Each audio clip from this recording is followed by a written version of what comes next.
chapitre Yud Dalet au verset Yud Gimel. Vayavo Apalit. Le fuyard arriva. Le fuyard, ça peut vouloir dire les fuyards, parce que parfois, ce qu'on appelle un singulier collectif. Par exemple, Vayehili Shor Bachamor, jus, bœuf et âne, ça veut dire des bœufs et des ânes. Alors, donc, Vayavo Apalit, le fuyard ou les fuyants arrivent. Vayaged les Avram Haïvri, et racontèrent ce qui s'est passé à Avram l'hébreu. Pourquoi est-ce qu'Avram est appelé hébreu? Parce qu'il vient de l'autre côté de l'Euphrate. Oui, mais dans ce cas-là, des deux côtés, alors on est de l'autre côté, d'un côté. Parce qu'il a traversé. Chacun reste de son côté, lui il a traversé. Ouais, c'est pour ça que ça s'appelle hébreu. C'est ça, là. Il y avait un arbre. En fait, le pshat du pshat, c'est simplement parce qu'il est le descendant de Hever. C'est-à-dire que Abraham, comme on l'avait vu la dernière fois, enfin une des dernières fois, était le dernier des Hébreux. Le dernier survivant de la... Oui, il était le dernier du peuple. Je pense que tu n'étais peut-être pas dans ce cours-là. Nous avons étudié très longuement la famille d'Abraham. Nous avons compris qu'Abraham, en fait, était le dernier représentant de la nation des Béné Hever. Il était donc un Hébreu, le dernier des Hébreux, non pas le premier, comme on a l'habitude de le dire. Et en fait, la tentation des Hébreux, c'est d'être engloutis dans l'identité araméenne. C'est la tentation cosmopolite. Et le chidouche d'Abraham, c'est qu'il sort de Haran pour restituer l'identité hébraïque. Et l'autre, il n'est pas hébreu? L'autre, il ne sait pas très bien ce qu'il est. Il est à la limite. Généalogiquement, il est hébreu. Il est hébreu, mais il se cherche. C'est pour ça qu'il est voilé. L'autre veut dire un voile. De même que par exemple, les descendants de Nahor, qui sont des Hébreux, s'appellent Bethuel à Arami et Lavan à Arami, comme s'ils étaient des Araméens. Et ils ont choisi d'engloutir leur identité dans celle d'une autre nation. Je me rappelle une fois un grand rabbin de France, dont je ne dirai pas le nom, qui avait dit « Moi je suis français ». D'accord? Et ça veut dire, c'est une prise de position qui dit « Je m'identifie nationalement à la nation dans laquelle je réside ». Et donc le chidouche d'Abraham, c'est qu'il doit restituer l'identité hébraïque, et ça lui prend 3 générations pour le faire, pour se débarrasser de l'écorce araméenne. Donc il va se séparer de Lot, et puis après Yitzhak va se détacher d'Ishmaël, Yaakov de Esav, et alors on aura une famille entièrement Israël, qui est le renouvellement de l'identité ivrie. D'accord? Bon. C'est-à-dire que l'identité d'Abraham passe par 3 moments. Il est d'abord hébreu, il devient araméen, pour redevenir hébreu. À quel moment Quand il est à Haran. Il s'appelle Avram, Avle Aram, et il sort de ses tentations en sortant de Haran. Donc il est passé de l'hébreu à l'araméen, de l'araméen au redevenu hébreu. C'est un hébreu d'origine araméenne. Un peu comme ce que disait Manitou à propos des Israéliens, qui sont des hébreux d'origine juive. C'est-à-dire, ils étaient au début, dans l'Antiquité, nous étions des Hébreux, nous sommes devenus des Juifs, après être devenus Judéens, et nous sommes redevenus Hébreux en étant Israéliens. Là, c'est une transformation d'identité. Alors, c'est un peu ça qui se passe avec Abraham. Abraham est ici l'Hébreu. Vayaged l'Abraham à Ivri, Vehu Shochen Belone Mamré à Émod. Et il résidait dans les plaines de Mamré, les Moréens, Achi Eshkol Vachi Aner, le proche d'Eshkol et le proche d'Aner. Vemba les Brit Avram, qui sont les alliés d'Avram. Et ça veut dire quoi, ils sont les alliés d'Avram? Ça veut dire que Avram se révèle comme non pas un personnage, disons, familial ou individuel, il est un personnage politique. Il est à la tête d'une coalition. Aner, Eshkol et Mamré sont des chefs de tribus cananéennes, enfin, plus ou moins émoréennes, du coin. D'accord? Ils sont Baalé Brit Avram, donc eux aussi ont des armées, des petits groupes armés, qui vont participer avec Abraham à la guerre. Pour faire une guerre, pour s'organiser, avoir une alliance, il faut être un personnage politique. Quelle est la force politique qu'Abraham représente? Tout simplement, le pharaon. Il est un copain du pharaon, depuis son histoire en Égypte. Vayetzav alaf paro anashim. C'est-à-dire qu'il est allié du pharaon, il est le représentant en fait de la force égyptienne en Canaan.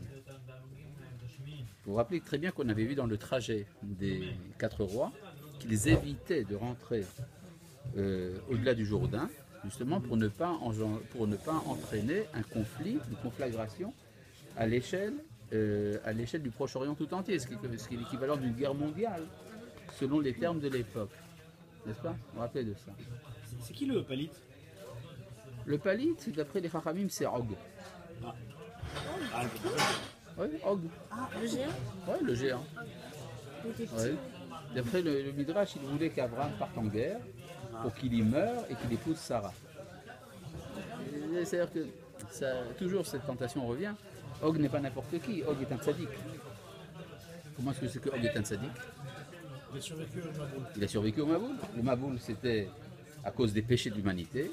Et c'est un très grand tzaddik, plus grand que Noach, parce que Noach, pour être sauvé, il a besoin de rentrer dans la Teva. Lui, il est sauvé à l'extérieur. Il est encore plus grand. Ce qui explique pourquoi lorsque Moshe vient lui faire la guerre, Dieu lui dit « Altira auto », n'aie pas peur de lui. C'est-à-dire qu'il avait des raisons d'avoir peur.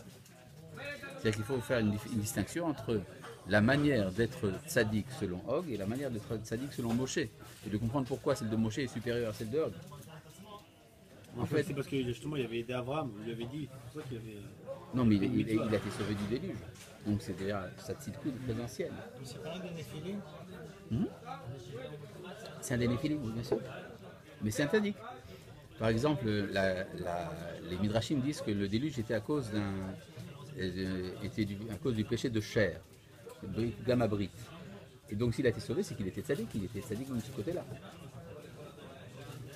Même dans sa libido. Et donc c'est pas n'importe qui ce Og en question, le palit. Et il est en fait rival d'Abraham. Il est rival d'Abraham parce qu'Abraham est un monothéiste et que lui aussi est monothéiste. Il dit mais enfin qu'est-ce que c'est ces histoires? Moi j'étais, d'ailleurs il dira à Moshe, moi j'étais Eliezer, le serviteur d'Abraham. Je ne suis pas n'importe qui, donc j'ai des mérites. C'est ça? Et en fait le problème c'est, et d'ailleurs le Midrash nous dit qu'il a pris une montagne pour la jeter sur Moshe. Et qu'au moment de la jeter, les fourmis ont mangé la montagne et qu'elle s'est effondrée sur lui. Moshe l'a touché à la cheville. Oui. Enfin bref, il y a beaucoup de choses, il y a du symbolisme là-dedans. Ça veut dire que Og, en fait, est un monothéiste monolithique. Il veut jeter une pierre. C'est ça? C'est un vrai Einstein. C'est une pierre. Comment? Mais comment? Un vrai obélisque. Un menhir. Non, un obélisque. Est-ce que c'est l'ancêtre de Gog? De? Gog. Est-ce que Og serait l'ancêtre de Gog? Je ne sais pas, je crois pas. Non, je crois pas. Ouais. Ben non, si on plaisante, ça peut être l'ancêtre de Gag, mais ça peut être comme Shaoul qui est tombé de Agag. Bon, oui, alors pourquoi est-ce que je dis ça? Oui, tandis que ce que représente Moshe, c'est un monothéisme qui fait une unité de différentes parties, une sorte d'organisme, comme les fourmis qui font un travail de fourmi. On fait un travail de fourmi, c'est on prend un élément, encore un élément, et après ça devient quelque chose de grand. Bon, mais ça c'était seulement à cause de la question qui est le palit. Bon, Vaishma Avram Kinishba Achiv. Vayarek et Tranichav. Non, on va faire une petite carte là. On a aimé faire des cartes la dernière fois, donc on ne va pas s'empêcher cette fois-ci aussi.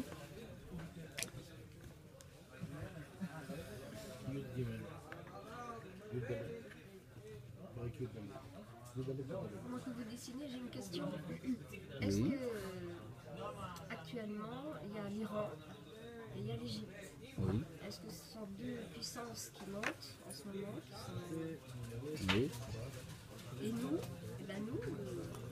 Eretz Israël, on est vraiment au milieu de ces deux forces. Oui, enfin disons, ce serait peut-être, quand on parle de grande puissance, je pense plutôt à l'Amérique et à la Chine. Localement. C'est possible. En tout cas, j'essaie de comprendre un peu comment ça marche. Toute cette région-là,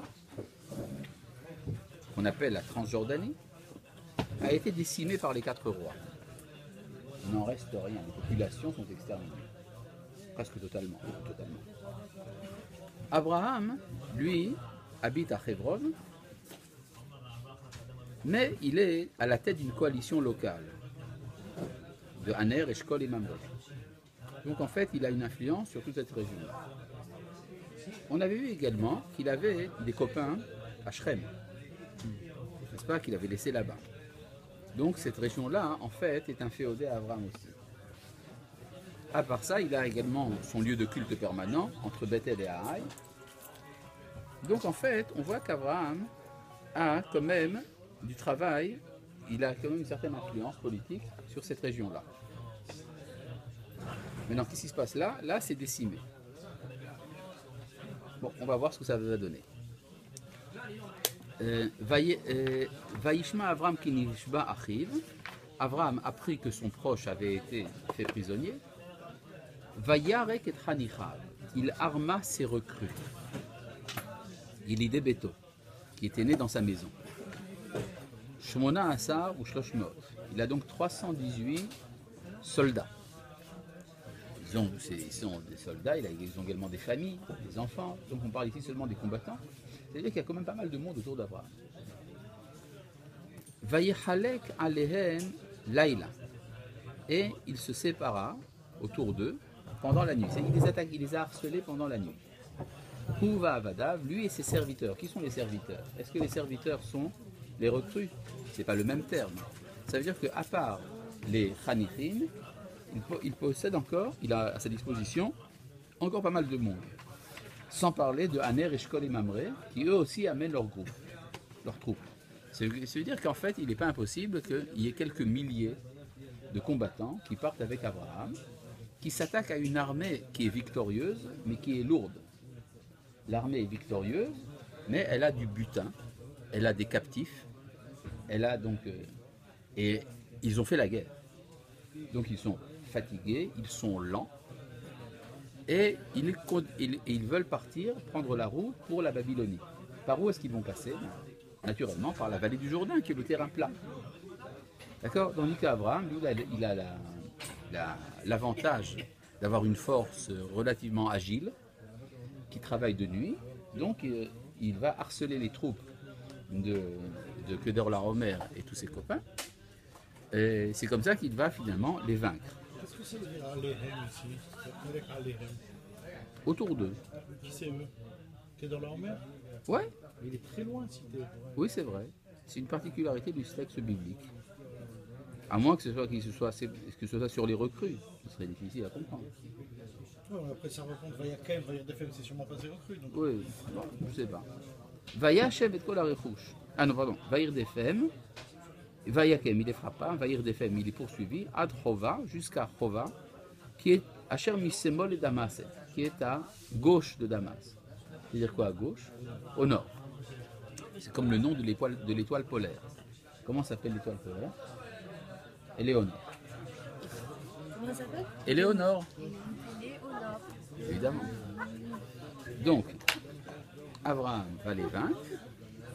Vayachev et kol harechouch, vekam et lot achiv u'chusho ishiv, vekam et anashim et ha'am. Et donc il ramena tout le butin ainsi que Lot son frère, et c'est bien qu'il ramène ainsi que les femmes et le peuple.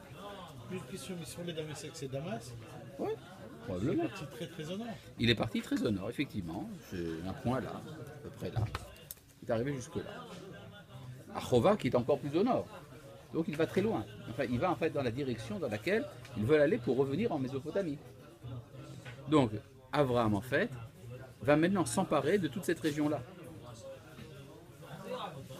C'est ça? Il est en fait virtuellement... oui, il va s'emparer de toute cette région-là. Oui. Hebron qui est parti. Non, Hebron, c'est là. Il C'est est là. parti de là. Il est parti, il va... Sa trajectoire, Mais c'est long. c'est Combien très de temps loin. ils ont... C'est très loin. Voilà, donc il fait la guerre, il va dans cette région-là, et jusque-là. Ça lui prend, je ne sais pas combien de temps ça lui prend, mais ça lui prend du temps. Comment il passe le Jourdain là? Bon, vous savez, passer le Jourdain, c'est pas si difficile que ça. Hein. Avec les navets et tout. Oui, on fait un pont, vous savez. On fait un peu. On fait un pont. À moins qu'il y ait eu des miracles. Ou bien qu'il soit passé par le sud de la mer Noire. D'abord, Vaïrdof à Dan, il est parti jusqu'à Dan. Dan, c'est au nord du Jourdain, et puis après, il continue. D'accord? Bon.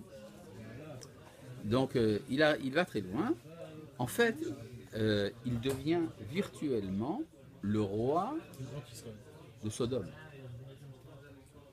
Les Sodomites qui ont été captifs sont maintenant sa propriété. Donc il peut devenir le roi de Sodome. Et dans tout cas, c'est-à-dire que la région dont il va s'emparer, un peu contraint d'ailleurs, c'est ça, ainsi que... Voilà, c'est à peu près ça hein, que Abraham domine. Voyez-vous. Bon. Maintenant, ce qui est intéressant, c'est qu'il y a des régions qu'Abraham ne domine pas. La plaine côtière, il ne la domine pas, ainsi que le corridor de Jérusalem. Il est en fait roi de ça. Bon. Et qu'est-ce qu'il devrait faire à ce moment-là? Mettez-vous à sa place. 10% d'impôt sur toutes les récoltes, Il doit fonder un État, un royaume. Il peut maintenant devenir le chef politique de toute la région et fonder son État. Et son État va lui servir à quoi? Eh bien, à diffuser son enseignement. Si Abraham, c'est une aubaine, quoi. Il a des chances de faire son État. Regardez un peu ce que dit Rashi. Il arrive... Non, on va d'abord lire le verset, après on va comprendre. Je lis ici au verset Yudzaïn. Vayetse Melech Sedom Nikrato, le roi de Sodome sort à sa rencontre. Achare Shuvo Meakot et Kedorlaomer Vetamelachim Asherito, après qu'il soit revenu de frapper Kedorlaomer et les rois qui étaient avec lui, El Emek Shavé ou Emek Ameler, dans la plaine de Shavé qui est la plaine du roi. Dans la vallée de Shavé qui est la vallée du roi. C'est où ça, cette vallée du roi?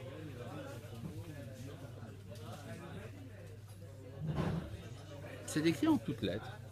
Dans... C'est Abraham avant Abraham arrive, non, Abraham rencontre le roi de Sodome dans la vallée du roi. C'est où ça, la vallée du roi? Alors on peut dire, il y a beaucoup de vallées en Israël, donc on peut sortir l'Arava, le Jourdain. C'est le roi de Sodome. Je propose que nous cherchions dans le Tanakh où est mentionnée la vallée du roi, comme ça on le saura. C'est écrit tout simplement dans le livre de Shmuel Beth, au chapitre Yutret, au verset Yutret. Qu'est-ce qu'on fait dans ce genre de cas? Eh bien on regarde. Eh bien on regarde. Voilà, il y a ici un Tanakh. Voilà, je lis donc dans Shmuel Beth, chapitre Yutret, au verset Yutret. la montagne de Hachem. C'est possible. C'est la vallée de Hachem, mais Toutes les possibilités sont ouvertes. Mais il y a un moyen de trancher, c'est en cherchant dans le Tanakh où est-ce qu'il est question de Emek Ameler.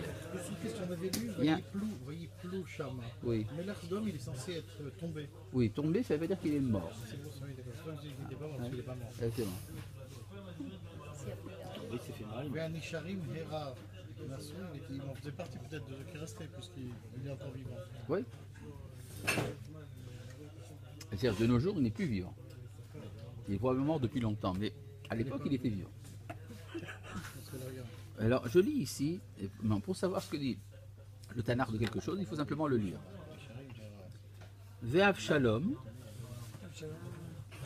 Ve'avshalom lakach, Avshalom prit, Vayatsev lo bechayav, il érigea de son vivant, et matsevet, une stèle, Asher be'emek ameler, qui est dans la vallée du roi, qui amar eni ben, car il a dit, je n'ai pas de fils, Bavo Askir Shemi pour mentionner mon nom. Vaikra la Matsevet al Shemo, il appela la stèle de son nom. Vaikra la Yad Avshalom, Adayom Azeh, qu'il nomma main d'Avshalom jusqu'à ce jour. Donc c'est où ça, Yad Avshalom? À Yerushalayim. C'est dans le Kidron. C'est la vallée qui sépare le mont des Oliviers du Harabait. Et là se fait la rencontre entre le roi de Sodome et Abraham. Ça veut dire que Abraham, quand il revient de sa campagne, se rend à Jérusalem. Qu'est-ce qu'il doit faire là-bas? eh bien, il doit rentrer dans Jérusalem, en faire sa capitale et fonder son État. Regardez ce que dit Rashi. Emek Shavé. Je lis ici dans le chapitre Yud Dalet, toujours, au verset Yud Zayin. Emek Shavé, Rashi nous dit, Midrash Agada, Emek Sheushvu Sham Kol Haumot, l'endroit où toutes les nations se sont mises d'accord, l'ONU avant la lettre, Vimlichut Avraham Alehem, et ils ont couronné Avraham comme roi sur eux, les Nasi Elohim, comme prince de Dieu, ou le Katsin, et comme dirigeant. C'est-à-dire qu'Abraham était en passe de fonder un État qui allait diffuser le monothéisme. Il rencontre là-bas le roi de Sdom. Qu'est-ce qui se passe? Le roi de Sdom veut lui parler, mais à ce moment-là, au verset Yutret, où Malkit Tzedek Melech Shalem, à ce moment-là, Malkit Tzedek, roi de Shalem, c'est quoi Shalem? C'est Jérusalem. Il est là-bas, lui. Hotzi lechem vayayin, fait sortir du pain et du vin. Vehu Kohen el Elyon, lui, il était prêtre du Dieu suprême. Ça veut donc dire que Malkit Tzedek lui dit, avec beaucoup de politesse, tu prends du pain et du vin dehors. Tu n'entres pas à Jérusalem. Parce que ta volonté d'être roi, elle se justifie par ton monothéisme. Mais moi aussi, je suis monothéiste. Je suis prêtre du Dieu suprême. Donc en fait, il y a deux monothéismes qui vont s'affronter et qui se retrouvent à Jérusalem. Et donc Malkit Tzedek dit, non mais attention, moi aussi je suis monothéiste, pas moins que toi. Donc tu vas rester en dehors de Jérusalem, ce sera ta frontière. D'accord? Comment? Est, voilà. Donc c'est en train d'échouer, c'est le projet d'Abraham va échouer. Qui c'est ce Malkit Tzedek à part ça? Ce Malkit Tzedek, il est dépositaire d'une tradition. Généalogiquement, on l'avait Alors, avant. non, on ne connaît pas. Maintenant, d'après les Chachamim, il s'agissait de Shem, le fils de Noah. Mais je ne sais pas si ça veut dire que c'est vraiment lui. C'est son grand-père ou son arrière-grand-père? Son arrière-arrière, 10 générations il y a entre les deux. Oui, c'est le père de Hever. C'est l'arrière-grand-père de Haver. Et Abraham est un descendant de Hever. Ouais. C'est son grand aïeul. C'est ton grand aïeul. C'est-à-dire qu'il représente une tradition monothéiste antérieure à celle d'Abraham. Il y avait un goy du nom de René Guénon, qui a beaucoup développé le terme de Malkit Tzedek. Jusqu'à ce jour, ça a beaucoup d'influence dans certains courants, disons, mystiques, souterrains. Comme quoi Malkit Tzedek serait l'origine des religions. Et que donc on va auprès de Malkit Tzedek pour recevoir l'assentiment, le tampon qui autorise à avoir sa religion. Et donc Abraham, qui serait un élève de Malkit Tzedek, vient le voir pour lui demander l'autorisation d'être lui-même. N'est-ce pas? C'est ce que disait René Guénon. Mais en fait, il a tort. Manitou explique ça très bien. Pourquoi?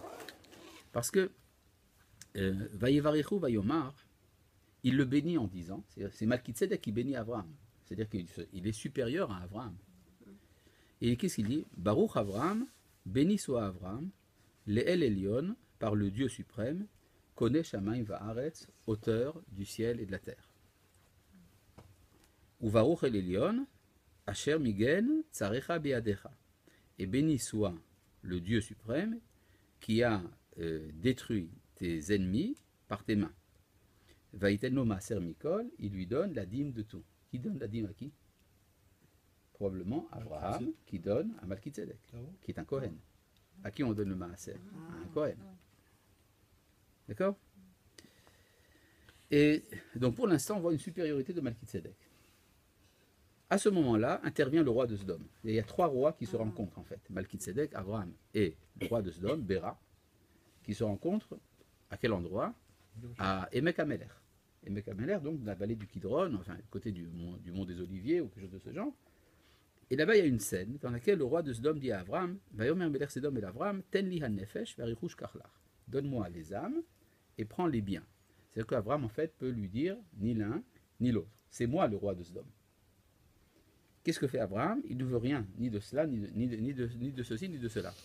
En fait, vous vous rappelez quand il avait amené des gens de Mésopotamie, il s'était fait un peu réprimander. Il amène des gens d'Égypte, il se passe la même chose. Il dit, je ne vais pas recommencer. Et là, c'est une erreur. Parce qu'il a refusé de prendre les Sodomites sous sa protection. Si les habitants de Sodome avaient été sous la protection d'Abraham, qu'est-ce qui se serait passé? Il n'aurait Pas détruite. Elle n'aurait pas été détruite. Donc vous comprenez pourquoi est-ce qu'Abraham est tellement embêté quand Dieu lui dit je vais détruire Sodome. Il se sent un peu coupable. J'aurais dû m'en occuper, je m'en suis pas occupé. Alors que j'aurais pu. Mais il dit Vayomer Avram el Melech Sodom, et Avram dit au roi de Sodom Harimoti Yadi el Hashem el Elyon Kone Shamayim Varetz.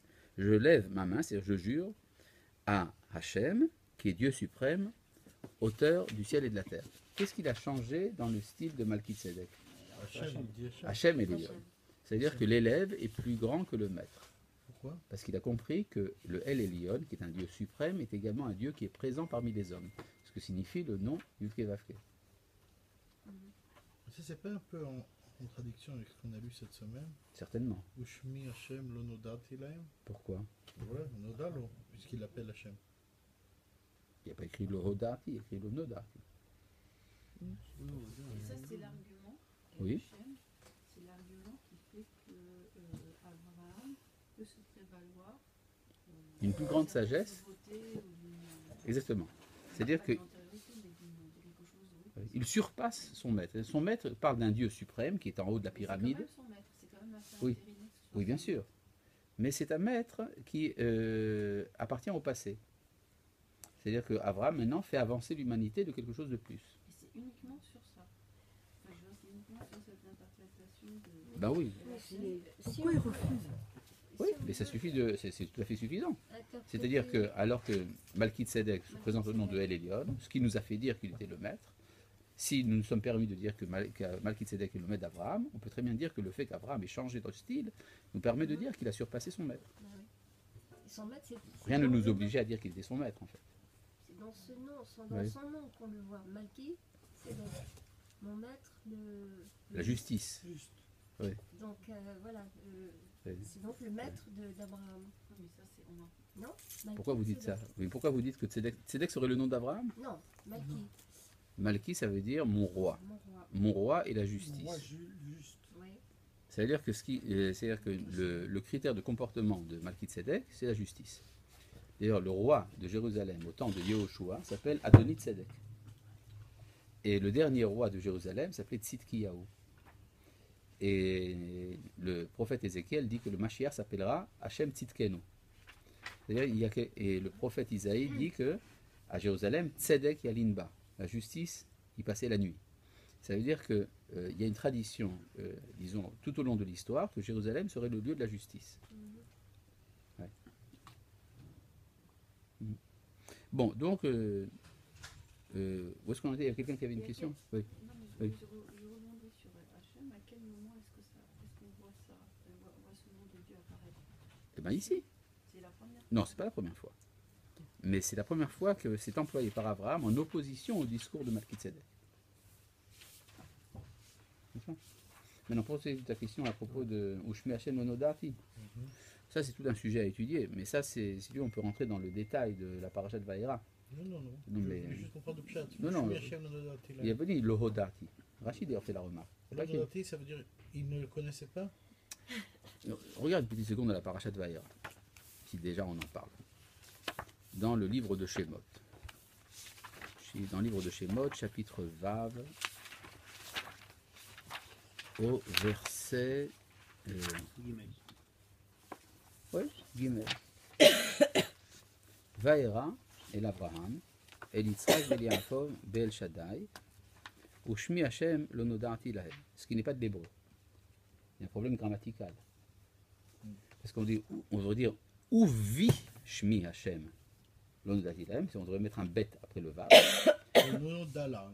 Lo nodala. Oui, ou bien, soit on peut dire Ushmi Hashem lo ho dati avec un he à la place du nun, soit tu mets un bet après le vav, donc Uvi Shmi Hashem lo nodati lahem.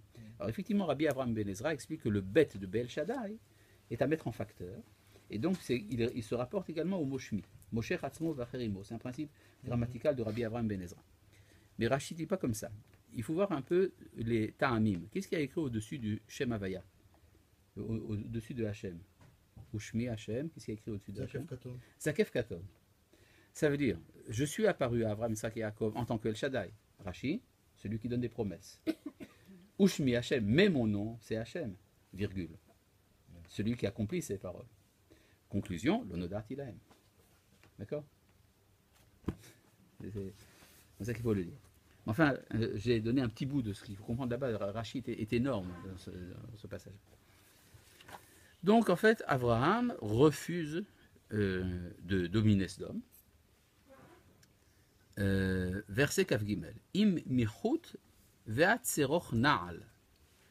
D'un fil jusqu'à un lacet. Vimekah mikol asher lach. Je ne prendrai rien de ce qui est à toi. Velotomar ani esharti et Abraham. Tu ne diras pas, j'ai enrichi Abraham. C'est quoi le fil? Chut. Un vêtement. Quel vêtement c'est? On ne s'habille pas avec un fil. Routadom. Routadom. Oui, pas de titi, il n'y avait pas de titi à l'époque. Ouais. Je pense qu'en fait, ça veut dire le ruban que mettent les Bédouins au-dessus de leur kafia. Ça veut dire de cap en pied. Michout, ce qui est sur la tête, c'est Ornal, c'est le lacet qui est en bas. Ça veut dire, donc ça veut dire toute sa mesure. Michout, vat c'est Ornal. D'accord? Et donc il refuse tout. Bil Adai, si ce n'est Rak Asher Achlu Aneharim, ceux qu'ont mangé les jeunes, c'est-à-dire les soldats. Vechelek Aneharim, Anashim Asher Alchu Iti, et la part des hommes qui sont venus avec moi, qui sont Aner, Eshkol ou Mamre, et Mikru Chalkam. Donc on voit ici qu'ils ont participé également à la guerre. Donc ce qui se passe en fait, c'est que dans toute cette histoire, Abraham a renoncé au projet politique. Mais pourquoi est-ce qu'il renonce au projet politique? Parce que le projet politique, il correspond tout à fait au projet qu'on avait appelé le projet d'Akadosh Baruch Hu. Vous vous rappelez qu'Abraham avait deux projets? N'est-ce pas? Il avait un projet qui était religieux et qui ne nécessite pas la dimension politique. Il a un projet national qui nécessite la dimension politique. Or, le projet religieux était le projet d'Abraham et le projet politique, le projet d'Akadosh Baruch Hu. Vous vous rappelez de ça? Donc, d'une certaine manière, il est assez content de s'être débarrassé de la dimension politique pour revenir à son projet à lui. Mais pourquoi il a lâché les gens de Sodome? Il ne veut pas imposer le monothéisme par la force de l'État. Et- Hein? C'est déjà monothéiste. Qu'est-ce qui est déjà monothéiste? Ah non, c'est mais dans la région, puisque...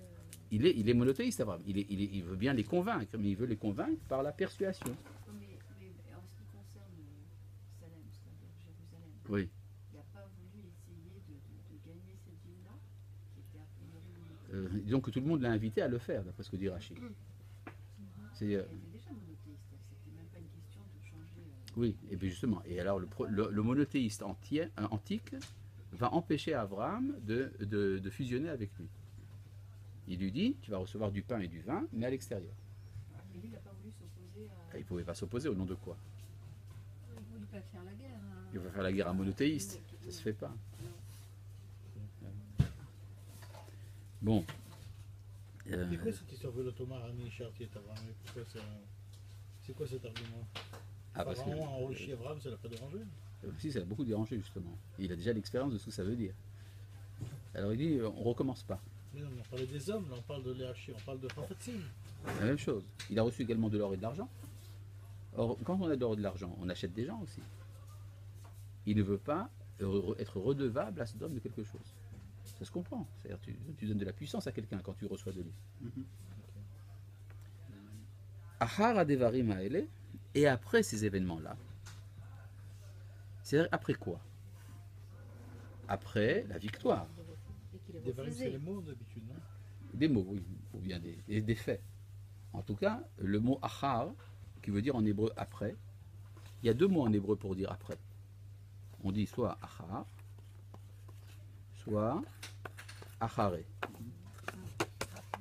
N'est-ce pas? Vous avez donc deux mots en hébreu pour dire après. Achar et acharé. Quelle est la différence? Le yod. C'est vrai. Et la différence de signification. Achar, ça veut dire juste après, et acharé, ça veut dire longtemps après. N'est-ce pas?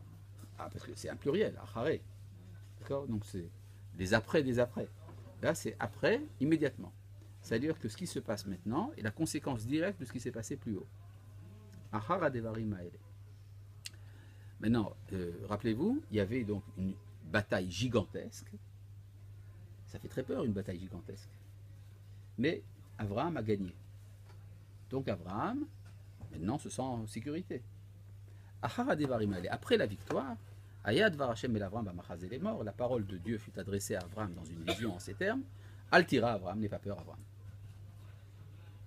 Après la victoire, il lui dit n'aie pas peur. C'est pas le moment de lui dire ça.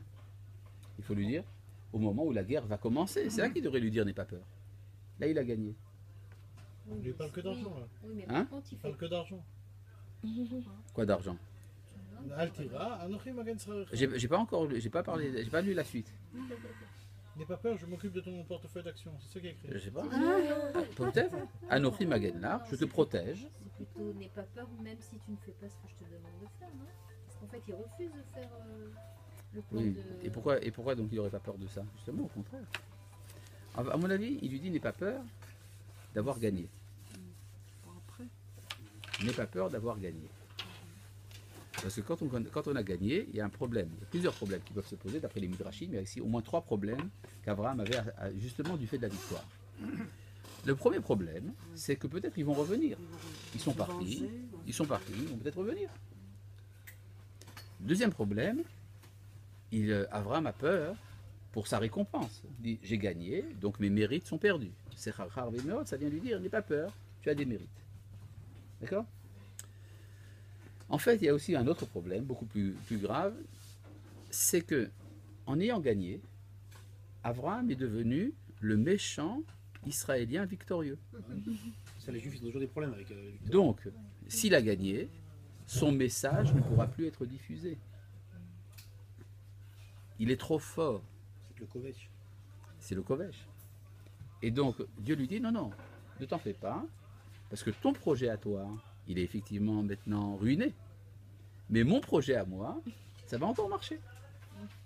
C'est-à-dire, en fait, il le nargue un peu. Il lui dit, ne t'en fais pas. Tu as raté ton projet, mais le mien, ça tiendra. C'est Rafa, Anochi va gagner. Réponse d'Abraham. Vayomer Abraham, Adonai Elohim, matitenli. Qu'est-ce que tu peux me donner? Ve'anochi olech hariri, alors que je vais les enfanter. Je n'ai pas d'enfant. Pour fonder une nation, il faut avoir un enfant. Alors, je n'ai pas d'enfant. Donc ton projet à toi aussi ne tient pas. Nananer.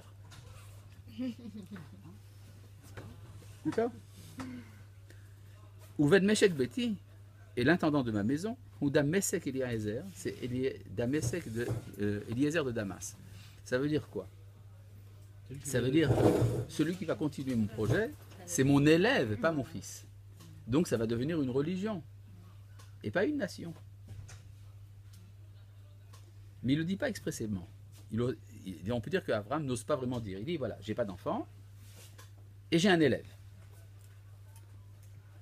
Vayomer, qui c'est qui a parlé donc dans le verset bête? C'est Abraham. Maintenant je passe au verset Gimel, Vayomer Abraham. Mais c'est toujours le même. Alors pourquoi est-ce qu'on a besoin de dire Vayomer Abraham? Il y a eu une réponse entre les deux. Il y a eu un silence entre les deux. D'accord? C'est-à-dire qu'Abraham a espéré une réponse, il n'y en a pas eu. Pourquoi? Parce qu'il n'a pas dit expressément ce qu'il voulait dire. Et donc Dieu attend qu'Abraham crache sa balda, si vous voulez. D'accord? Qu'il dise vraiment ce qu'il a à dire.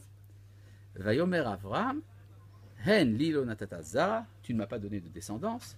Vine ben beti yoreshoti, donc le fils de ma maison, c'est lui qui va hériter de moi. Alors là, la réponse est très directe. Vile dvarachem elav les morts. La parole de Dieu lui fut adressée en ces termes. Lo irachra zet. Il n'héritera pas celui-là de toi. Qui masher yetse mecha ou irachera. C'est celui qui sortira de tes entrailles qui va hériter de toi. Donc ici, le conflit arrive, d'une certaine manière, à son paroxysme. Abraham voudrait que ce soit son élève qui continue sa tradition. Et Akadosh Baruch Hu lui dit non, c'est pas ton élève, ce sera ton fils.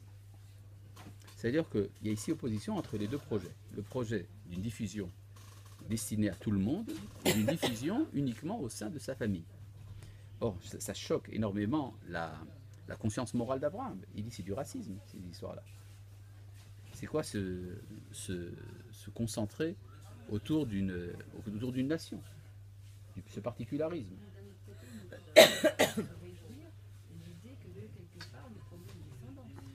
Oui, mais ça c'est une réjouissance personnelle. Si cette réjouissance personnelle risque d'aller à l'encontre de son idéal justement universel, il préfère ne pas en avoir peut-être, à la limite.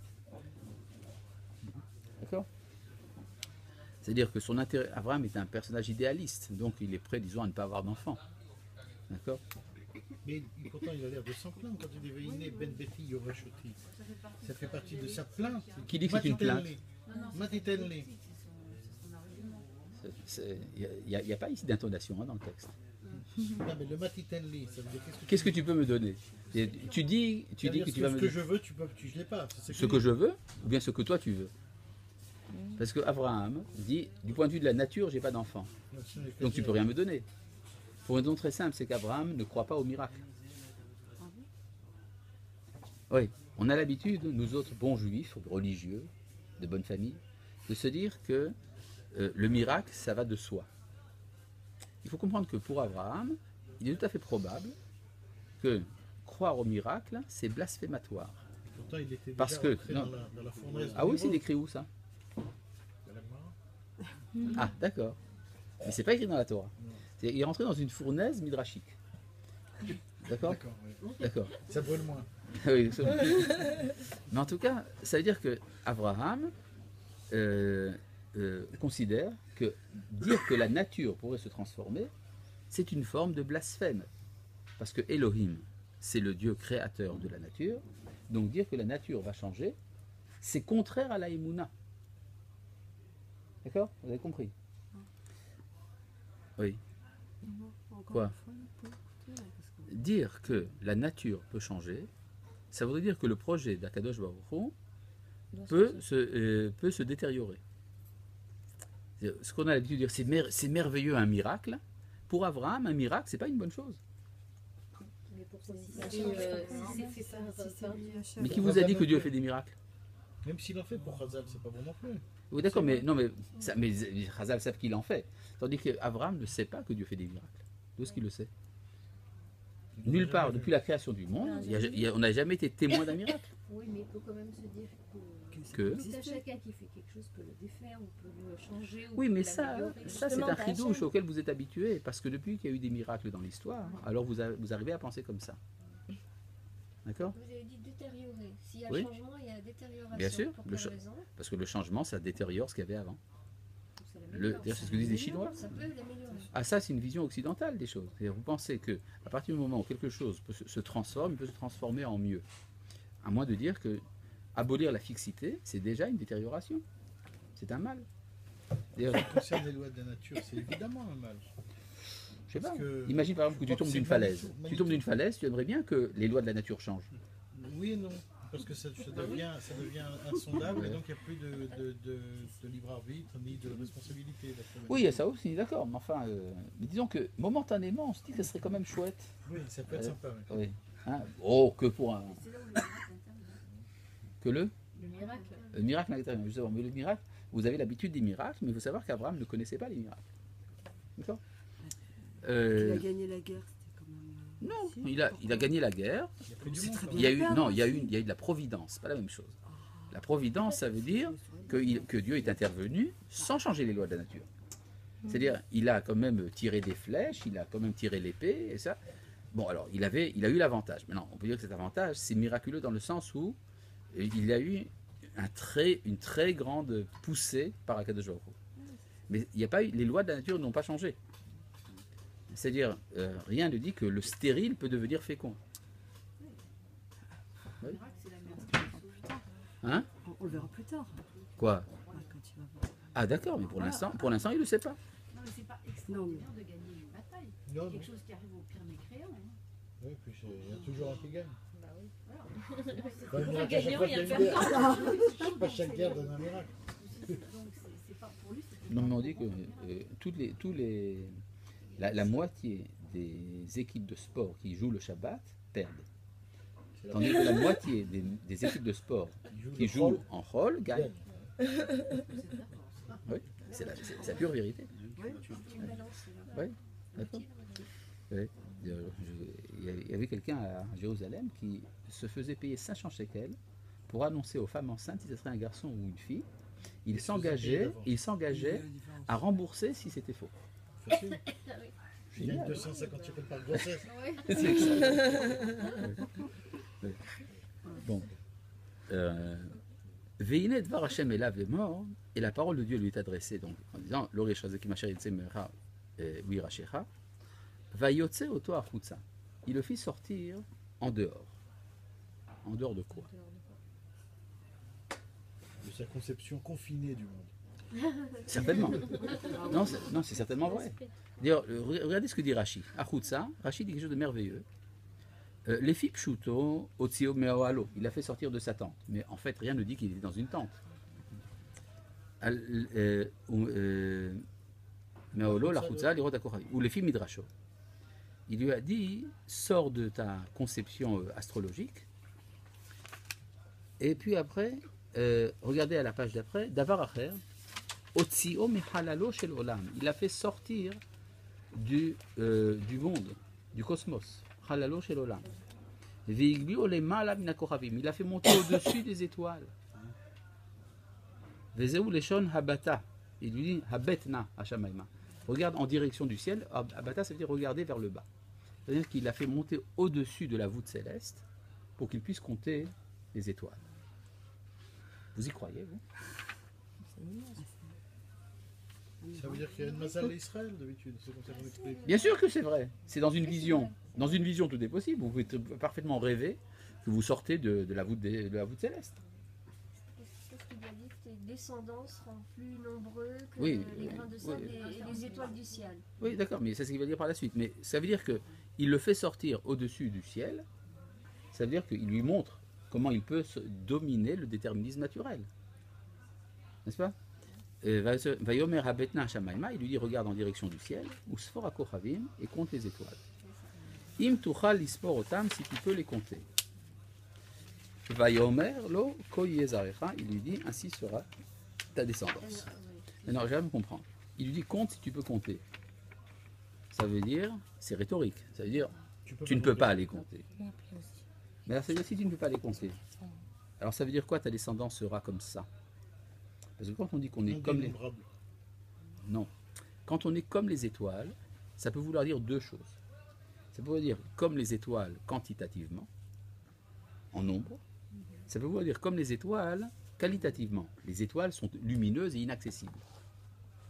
Or, le problème, c'est qu'Abraham doit comprendre dans sa vision, qu'est-ce que ça veut dire être comme les étoiles? Est-ce que c'est du point de vue du nombre ou du point de vue de la qualité? S'il les comptait. Elle a dit non, mais tu ne peux pas les compter. Donc, ce n'est pas du point de vue quantitatif, mais c'est qualitatif. Moi, j'aurais pensé qu'à partir du moment où il parle de compter, Oui, il introduit la notion de quantité. oui. Oui, mais il lui dit tu ne peux pas compter. Il lui dit oui, mais tu ne peux pas compter. C'est-à-dire qu'il vient ôter justement l'idée de quantité.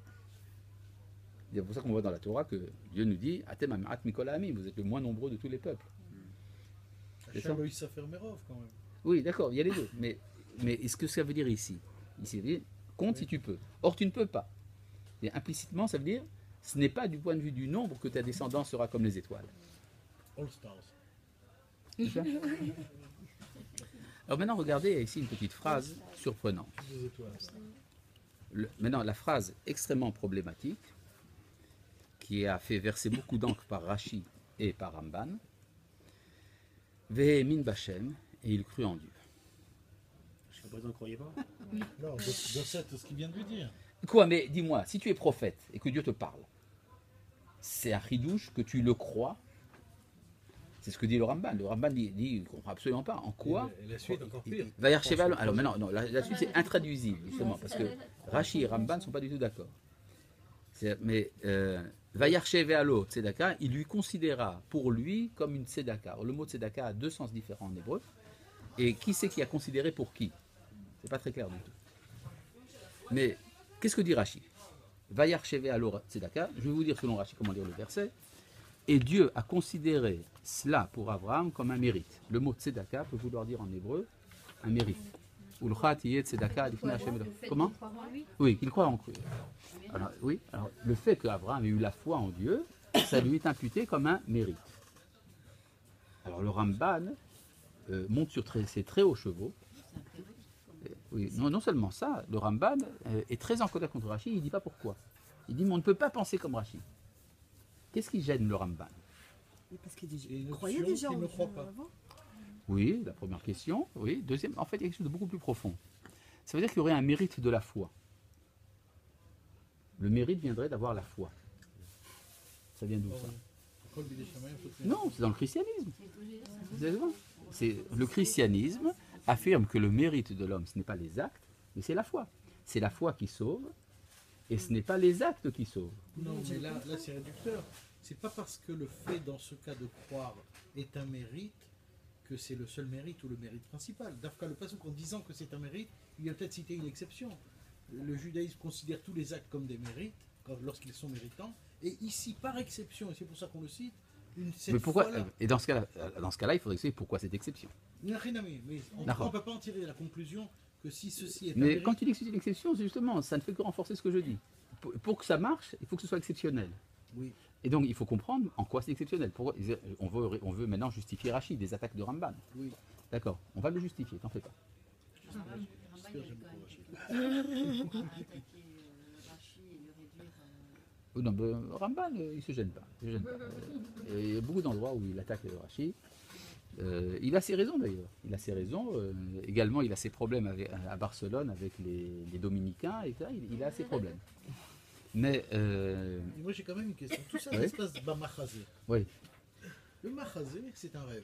C'est oui. une vision dont on va dire la tangibilité est un point d'interrogation. Oui, Si, Jeanne d'Arc aussi, elle a eu des visions. oui, bien sûr. Est-ce que croire à ces visions, Donc Rémi, Fassel, la Sylvie. Oui. est-ce que croire à ces visions, c'est impératif? Attention. Quand Jeanne on d'Arc, se pose- quand Jeanne d'Arc a ses visions, elle est persuadée que c'est la vérité. Elle y croit, elle y croit. Elle y croit. On D'accord? comprend que moi C'est- j'ai des rêves non. auxquels je ne crois pas. Bien sûr. C'est parce que ces rêves ne sont pas des rêves prophétiques. C'est-à-dire que le rêve prophétique porte en lui son évidence. D'accord? C'est ce que dit le Rambam. Le Rambam, dans le Moreh Nevuchim, il demande quel était l'intérêt de la Akedat Yitzhak. Pourquoi avoir fait monter Yitzhak si c'est pour le faire redescendre? Le Rambam dit que c'était pour nous apprendre que chez le prophète, il a une évidence absolue de la véracité de sa vision. D'accord? Mais non, Donc c'est pas pour ça qu'il y a un problème avec croire. non, mais bien que le mot Vehémin, c'est un passé antérieur. C'est-à-dire Abraham avait cru, donc c'est avant la vision. Il avait cru en Hachem. Un passé antérieur. Avant Oui, le- mais quoi ça en veut quoi c'est un mérite? Il a la Parce vision. qu'il était le premier, Oui. dans un milieu complètement païen, à y croire. À croire en qui? C'est ça le problème. En un Dieu unique. Oui, mais le problème, comment est-ce que vous dites ici? Parce qu'en hébreu, vous avez deux mots différents. Dans le texte de la Torah, Elohim et Hachem. Or, c'est ça qu'expliquait Manitou. Le mérite d'Abraham, c'est d'avoir cru en Hachem. Alors que la foi en Hachem contredit la foi en Elohim. Donc de ce point de vue-là, c'est un vrai mérite. C'est pour ça que c'est une exception. C'est-à-dire que s'il avait gardé la foi en Elohim, il n'aurait pas admis le miracle. Mais comme il a admis la foi en Hachem, c'est-à-dire qu'il s'était formé intérieurement à la capacité de comprendre qui c'est Hachem, celui qui domine la nature. C'est donc celui qui lui annonce qu'il va cesser sa stérilité et avoir un enfant. Eh bien, c'est ça qui fait son mérite. Le mérite d'avoir une oreille de ce genre. Et quand tu dis que c'était au passé antérieur, parce qu'il y a écrit Véhémi. Arimoti a dit à Hachem. Non, Le site non, déjà non. avant, Hachem. Non, Véhémin au lieu de Vaya Amen Bachem. Oui, mais quand est-ce qu'on voit qu'avant ça, il croyait en Dieu, c'est qu'il le cite, en Kafbet. Oui. Donc, Bien Arimoti, que El Hachem. d'après la Gemara, ce passage que nous lisons est antérieur à la guerre.